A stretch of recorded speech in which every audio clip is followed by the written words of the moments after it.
গালাগালি যারা করে তাদের সাথে বসবেন না, উঠবেন না।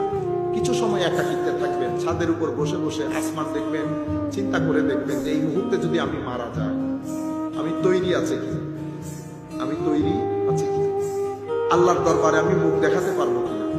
মনে রাখবেন, এটা কখনো মাথায় রাখবেন না, আমাদের মা বোনের অসুখ হয়েছে, আপনি এখানে হারামখোরি করবেন, এখানে অপমানিত হয়ে দুনিয়া থেকে যাবেন। এটা মনে করবেন না যে কবরে আযাব হবে না।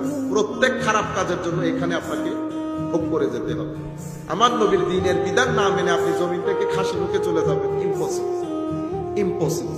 হায়াতে তৈয়বা, দ্বীন, ধর্ম, আকীদা, তাসাব্বুফ, তরিকত, খানেকা বাদে হায়াতে তৈয়বা নসিব হয় না। হায়াতে তৈয়বা মানে শান্তির জীবন।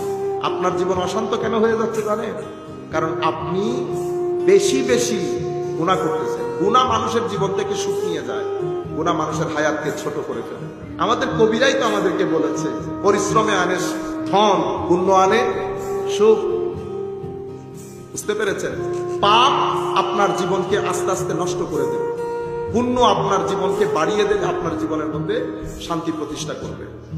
তাসকিয়ার মাধ্যমে আপনার ভিতরের জগৎ পরিষ্কার হবে, তাসকিয়ার মাধ্যমে আপনার আখলাক পরিবর্তন হবে, তামিরের মাধ্যমে আপনার ওই বিল্ডিং, তাকওয়ার বিল্ডিং আস্তে আস্তে উপরে উঠবে।